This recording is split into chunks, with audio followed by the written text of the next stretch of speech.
Across the world, boys and girls, the young and the old, have a growing anticipation for Christmas Day to arrive.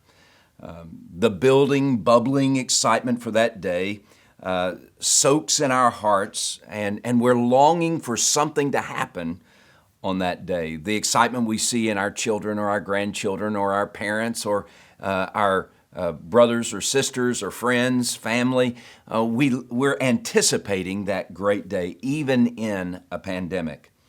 But that anticipation, that excitement, pales in comparison to the anticipation that people like Mary and Joseph, Elizabeth and Zacharias felt, looking forward to the day when the Messiah would come, the day that God would set everything right.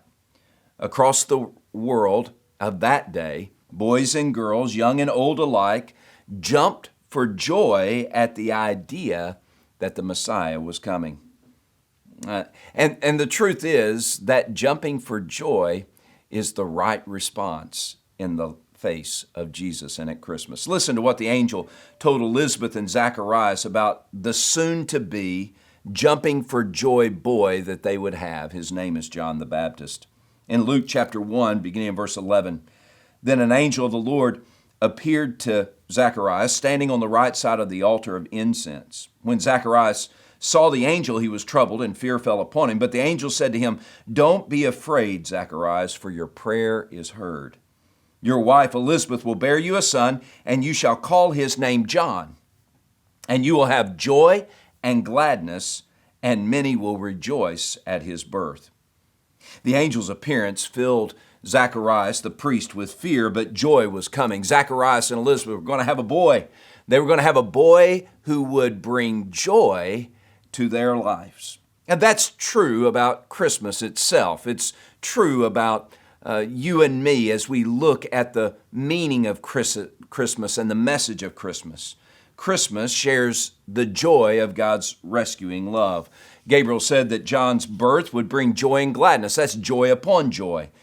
John would bring joy because he would be the forerunner of the Messiah. He would be the one who clears the path of Jesus and the mission of God's rescue through Jesus. When we think of John the Baptist, we think of someone who literally in the womb jumped for joy because he heard his Lord. He heard his Messiah. He anticipated the coming of Jesus.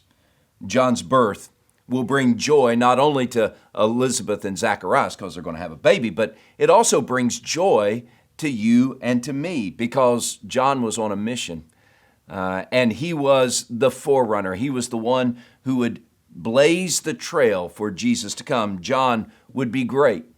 He would proclaim the message of hope and of judgment for those who belong to God and those who reject God. You see, the joy that we can find in Christmas is found not through the sights and the sounds. It's found not through the gifts given or received, but the joy, the true joy of Christmas is found in relationship with God through faith in Jesus Christ. So today, let's hear the message of joy that John the Baptist declares, and let's jump for joy because we have a relationship with God. Let's jump for joy because now we belong to the family of God.